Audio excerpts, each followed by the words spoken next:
राजा अपने क्षेत्र पर अच्छे प्रकार से शासन करने के लिए किस प्रकार से अपने क्षेत्रों को विभाजित करते थे, कैसी वहां की प्रशासनिक व्यवस्था रखा करते थे। पूरे राजस्थान में लगभग लगभग एक ही प्रकार की प्रशासनिक व्यवस्था थी। राजा की बड़ी रियासत हुआ करती थी। रियासत के जिस हिस्से पर राजा का सीधा नियंत्रण होता था, मतलब जहां से प्राप्त होने वाला जो रेवेन्यू है, टैक्स है, वो सीधे राजा के पास में आया करता था, वो क्षेत्र कहलाता था खालसा। इसके अलावा वो क्षेत्र जो राजा अपने भाई बंधुओं को दे दिया करते थे, या अपने रिश्तेदारों को मतलब गिनायतों को दे दिया करते थे, या मुत्सद्दी यानी प्रशासनिक अधिकारियों को दे दिया करते थे कि भैया तू एक काम कर, तनख्वाह मत लेना, मैं तेरे को ये पट्टा देता हूं, और जिस क्षेत्र का ये पट्टा है इस पे देखिए रेख लिखी हुई है। रेख का मतलब होता था कि यहां से कितना रेवेन्यू आएगा, कितना राजस्व प्राप्त होगा, पट्टे पर ये लिखा हुआ है, इसीलिए इसको पट्टा रेख कहा जाता है। तो एक काम करिए, तू पट्टा ले ले, वहां से जितना रेवेन्यू आए उसका कुछ हिस्सा तू अपने पास में रख लेना ताकि वहां की व्यवस्था संभाल सके, और बाकी का हिस्सा मेरे पास में जमा करा देना। तो ये दूसरे प्रकार का क्षेत्र होता था। तो एक क्षेत्र जहां पर राजा का सीधा नियंत्रण है वो कौन सा, खालसा। दूसरा क्षेत्र जो अपने भाई बंधुओं को या गिनायते मतलब रिश्तेदारों को, मुत्सद्दी यानी प्रशासनिक अधिकारियों को दे दिया करते थे, वो सामंती क्षेत्र कहलाता था, जागीरी क्षेत्र कहलाता था। राजस्थान में लगभग जितनी भी रियासतें थी, तो राजा के अधीन आने वाले इन सामंतों की अलग अलग अलग अलग कैटेगरी हुआ करती थी। जैसे मेवाड़ की अगर हम बात करें, यह मेवाड़ वाला क्षेत्र है जहां पर महाराणाओं का शासन था। इस क्षेत्र पर यहां पर 3 प्रकार की कैटेगरी होती थी, पहली श्रेणी, दूसरी श्रेणी और तीसरी श्रेणी। मारवाड़ में अगर हम बात करें तो यहां पर 4 प्रकार की श्रेणियां हुआ करती थी। राजा के अंडर में आने वाले 4 प्रकार के सामंत होते थे। जैसलमेर रियासत में बात करें तो 2 प्रकार के सामंत हुआ करते थे, राजा के जो अंडर में आया करते थे। जैसे जयपुर रियासत की बात करें तो यहाँ के शासक पृथ्वीराज कच्छावा ने अपने क्षेत्र को 12 हिस्सों में बांटा था, जिसको 12 कोटड़ी कहा गया था।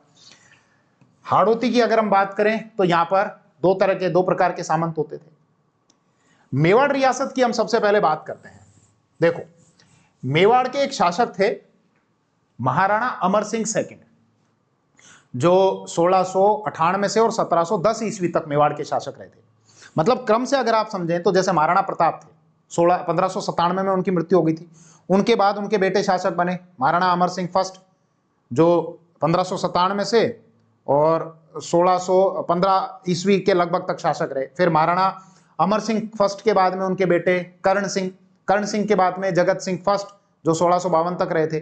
फिर महाराणा राज सिंह, जो 52 से 80 तक रहे थे। फिर महाराणा जय सिंह, जो 80 से लेके और आपके 98 तक रहे थे। और जय सिंह के बाद में फिर बने थे अमर सिंह, जो दूसरे नंबर के अमर सिंह थे, जिनको अमर सिंह सेकंड कहा गया था, जो 1698 से 1710 ईस्वी तक रहे थे। तो उनके समय मेवाड़ में 3 कैटेगरी के सामंत थे। पहली कैटेगरी में उनके समय 16 सामंत हुआ करते थे, कैटेगरी 1, कैटेगरी 2, कैटेगरी 3। पहली श्रेणी में 16 सामंत, दूसरी श्रेणी में 32 सामंत और तीसरी श्रेणी में 100 सामंत हुआ करते थे। इस तीसरी श्रेणी वाले को गोल के सामंत कहा जाता था। सबसे इंपॉर्टेंट जो होते थे वो ये 16 प्रकार के 16 सामंत होते थे, और राजा का जो दरबार होता था उसमें इन 16 सामंतों के ही बैठने की व्यवस्था हुआ करती थी। ये 16 सामंत कौन थे, इसके लिए कहावत बड़ी प्रसिद्ध है, आप चाहें तो उसको ध्यान रख सकते हैं। तृण झाला तृण पूर्बिया, चूंडावत बड़चार, 2 शक्तावत 2 राठौड़, सारंग देवोत पंवार। मतलब तृण झाला 3 झालाओं के पास में, तृण पूर्बिया 3 पूर्बिया मतलब चौहानों के पास में, चूंडावत बड़चार, चूंडावत बड़े थे, इनके पास में 4 हुआ करते थे। 2 शक्तावत, महाराणा प्रताप के जो भाई थे शक्ति सिंह, 2 उनके वंशजों के पास में थे। 2 राठौड़, सारंग देवोत पंवार, 1 सारंग देवोत के पास में और 1 परमार यानी पंवारों के पास में। तो टोटल 3 3 6 4 10 2 12 13 14 और 1 15 16। ये वाले जो थे झालाओं के पास में, ये आपके गोगुंदा, देलवाड़ा, बड़ी सादड़ी और गोगुंदा, ये जो 3 थे आपके जो झालाओं के पास में थे। देलवाड़ा, बड़ी सादड़ी और गोगुंदा, ये 3 इनके पास में थे। 3 जो चौहानों के पास में थे ये थे आपके कोठारिया, बेदला और पारसोली, जो चौहानों के पास में थे, कोठारिया, बेदला और पारसोली। 4 जो चुंडावतों के पास में थे वो थे आपके आमेट, सलूम्बर, देवगढ़ और बेगू, ये चुंडावतों के पास में थे। इसके अलावा दो आपके शक्तावतों के पास में थे बांसी और भिंडर, दो राठौड़ों के पास में थे घाणेराव और बदनौर। ये मैं जागीरों की बात कर रहा हूं जो मैं नाम ले रहा हूं। एक कानोड़ जो सारंग देवोत के पास में था, और एक आपका बिजोलिया वाला क्षेत्र जो परमारों के पास में हुआ करता था। तो ये फर्स्ट कैटेगरी के 16 सामंत थे, बाकी सेकंड कैटेगरी के 32 और तीसरी कैटेगरी के 100 सामंत हुआ करते थे। वैसे देखो राजा क्या करता था, इनको जो पट्टा दिया करता था उस पट्टे पर ये लिखा होता था कि भैया इस फला क्षेत्र का ये पट्टा है और इस क्षेत्र से इतना रेवेन्यू जनरेट होगा। तो पट्टे पर जो रेवेन्यू कि कितना रेवेन्यू यहां से आएगा उस रेवेन्यू को कहा जाता था रेख, और पट्टे पर जो लिखा हुआ उसको कहा जाता था पट्टा रेख। लेकिन पट्टे पर थोड़ी सी ज्यादा अमाउंट लिखी होती थी, और वास्तव में जब कलेक्शन किया जाता था तो उतना कलेक्शन नहीं आता था जितना पट्टे पर लिखा होता था। तो फिर जितनी वास्तव में आती थी उसको कहा जाता था भर्तु रेख। तो रेख दो प्रकार की, रेख मतलब रेवेन्यू कि कितना रेवेन्यू आएगा, पट्टा रेख पट्टे पर कितना लिखा हुआ है, भर्तु रेख मतलब वास्तव में वहां से कलेक्शन कितना होगा, ये मेवाड़ का। अच्छा, अगर हम यहां पर बात करें मारवाड़ की, ये मारवाड़ का क्षेत्र है, मुख्य रूप से जोधपुर रियासत जिसको हम बोलते थे। यहां पर सामंतों की 4 कैटेगरी हुआ करती थी, राजवी, सिरदार, गिनायती और मुत्सद्दी। कितनी? 4 कैटेगरी। राजवी का मतलब राजा के जो निकट 3 पीढ़ी के लोग होते थे उनको राजवी कहा जाता था। मतलब यह है कि मान लीजिए आप राजा हैं, एक तो आप वाली पीढ़ी मतलब आपके भाई, आपके चाचा के लड़के, आपके ताऊ के लड़के, वो आपकी पीढ़ी के हो गए।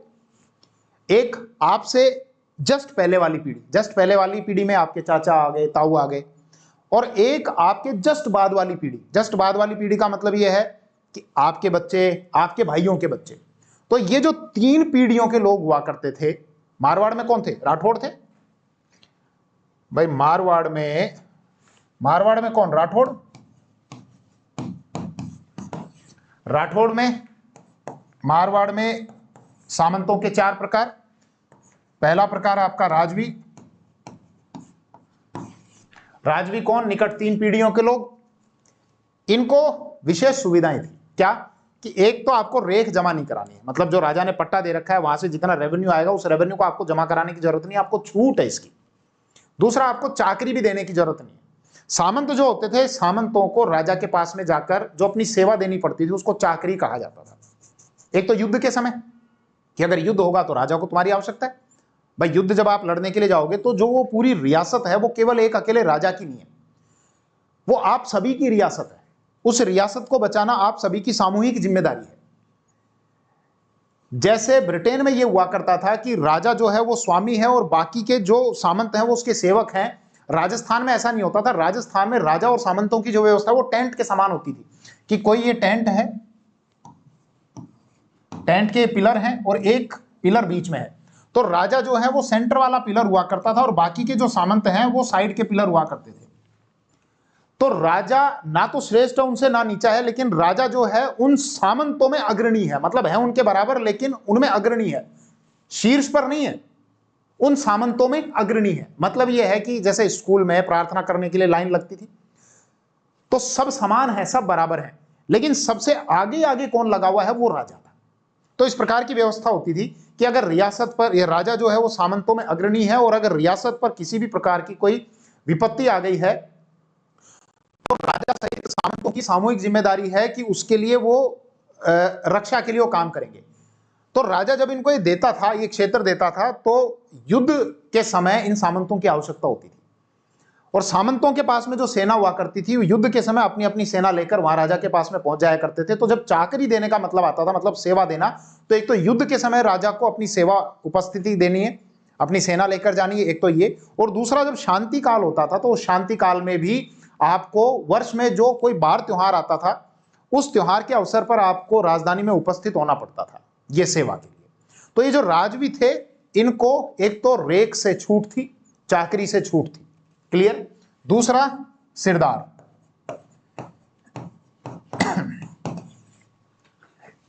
तीन पीढ़ी से जो बाहर निकल जाते थे, हैं राठौड़, 3 पीढ़ी से जो बाहर निकल गए वो अगली कैटेगरी में आ जाते थे सिरदार। इनको चाकरी भी देनी पड़ती थी, मतलब सेवा भी देनी पड़ती थी, और इसके अलावा रेख भी देनी पड़ती थी। तीसरे जो होते थे वो होते थे गिनायती। गिनायती का मतलब रिश्तेदार, कि जिनमें आपका विवाह हो सकता है वो आपके गिनायती हैं, तो उनको जागीरें दे दी जाती थी। और चौथे जो होते थे वो होते थे मुत्सद्दी।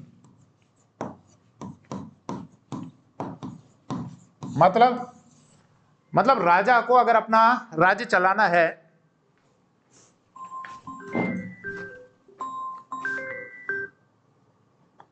मतलब राजा को अगर अपना राज्य चलाना है तो प्रशासनिक अधिकारियों की भी जरूरत होगी। अब प्रशासनिक अधिकारियों की जरूरत है तो या तो उनको वेतन दिया जाए, या वेतन के बदले उनको कोई पट्टा दे दिया जाए कि भैया ये पट्टा पकड़, वहां से जितना रेवेन्यू है इसका कुछ हिस्सा तेरे पास में रख लेना, बाकी मेरे पास में जमा करा देना। तो वो होते थे आपके मुत्सद्दी। तो ये 4 प्रकार के होते थे। कहां पर? मारवाड़ में, जोधपुर रियासत में, राजवी, सिरदार, गिनायती और मुत्सद्दी।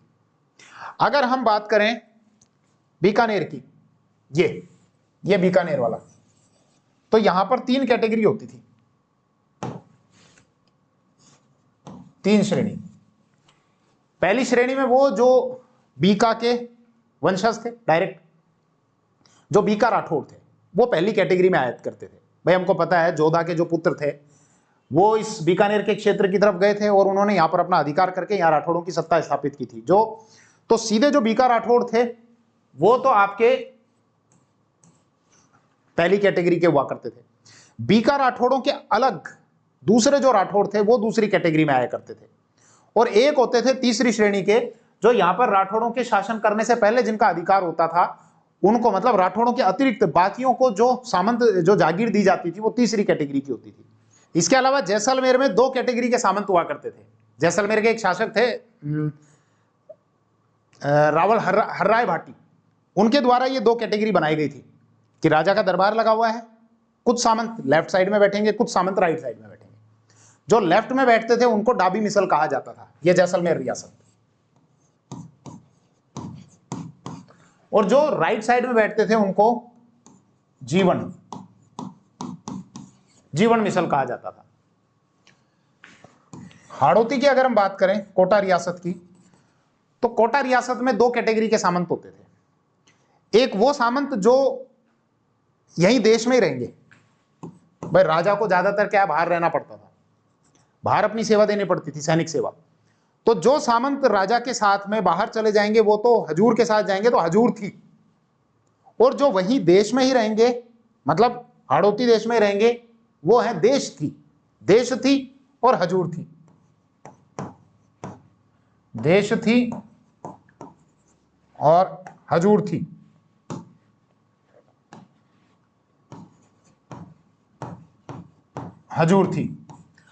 अगर हम बात करें बीकानेर की, ये बीकानेर वाला क्षेत्र, ये इधर, सॉरी बीकानेर तो हो गया, जयपुर रियासत की। जयपुर रियासत के एक शासक थे पृथ्वीराज कच्छावा।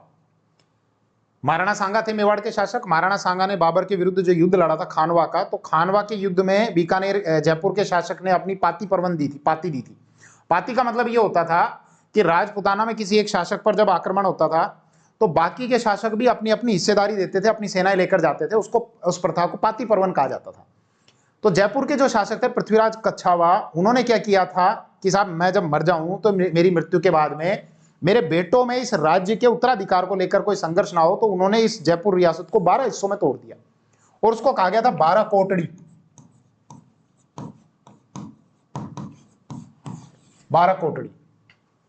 वैसे देखो प्रशासनिक व्यवस्था से रिलेटेड और भी बहुत सारी डिटेल है कि बहुत सारे अधिकारी हुआ करते थे, जिसको हम प्रधान कहा करते थे, दीवान कहा करते थे, फौजदार कहा करते थे, या इसके अलावा खानसमा कहा करते थे, नैमित्तिक, बहुत सारे अधिकारी हुआ करते थे, प्रशासनिक अधिकारी। उन अधिकारियों का क्या काम हुआ करता था, उनकी नियुक्ति कैसे हुआ करती थी, ये मैं बाद में किसी और वीडियो में डिटेल से बात करूंगा। वैसे भारद्वाज क्लासेस की एप्लीकेशन पर जल्दी ही मैं स्पेशल कोर्सेज लेकर आने वाला हूं RS लेवल के लिए।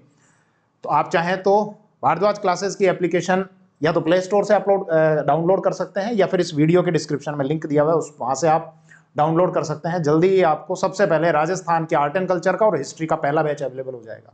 थैंक यू, जय हिंद।